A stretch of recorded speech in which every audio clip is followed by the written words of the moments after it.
This morning at the White House, President Obama and Speaker Boehner spoke for 45 minutes in search of a fiscal cliff deal.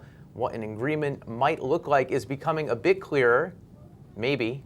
Paul Kane has been reporting on the negotiations and joins us now. And you had this story Friday suggesting that Republicans who had been talking about using the debt ceiling as a bargaining chip early next year might be backing off on that. Yeah, I think what you're starting to see coming out over the weekend is that Republicans feel like they have three choices, none of which are particularly good.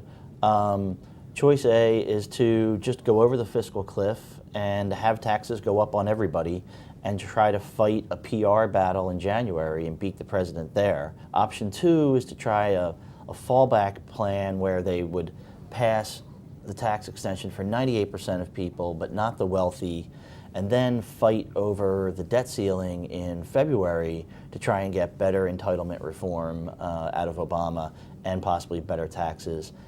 Or there's the third option, which is starting to come out of these talks between the Speaker and the President, is just trying to get some real concessions now on entitlement reform for a little bit more revenue. Yeah, the discussion has been on the revenue side for most of this. Is it now shifting to entitlements? What are the moving pieces? Sure. This had been sort of the precursor to everything. Obama had said, listen, I ran on raising rates on the wealthy. I won. Every poll shows that the public supports my position, so you have to give on raising rates on the wealthy, and then we can discuss the other pieces of this puzzle. And that's what happened on Friday in a phone call after the news of the shooting in Connecticut.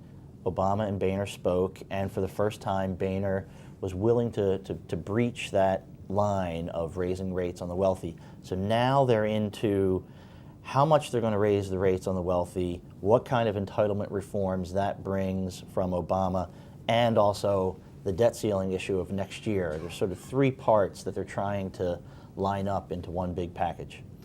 You mentioned the shooting. Is there any connection in that? I mean, a couple of things come to mind. One is, in this moment of national mourning, playing petty politics, there may be less of an appetite for that in the country. And number two, it also seems like it may create some media breathing room that as our attention is on Connecticut, there's less of the tit-for-tat DC fiscal cliff coverage. That's definitely true. At this time, in this moment, I think people are going to be somewhat hesitant to go out and stage the sort of press conferences that we've been accustomed to. Is it going to impact the actual financial back and forth deals on taxes, entitlement? Probably not. What timetable is there to get a deal before we're really in trouble when we get closer to January 1st?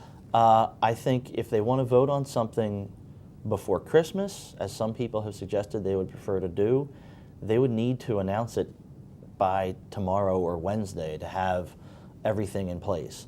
Now, they have until December 31st. Congress almost never works that week between Christmas and New Year's Eve, but I think we could see that happen this year.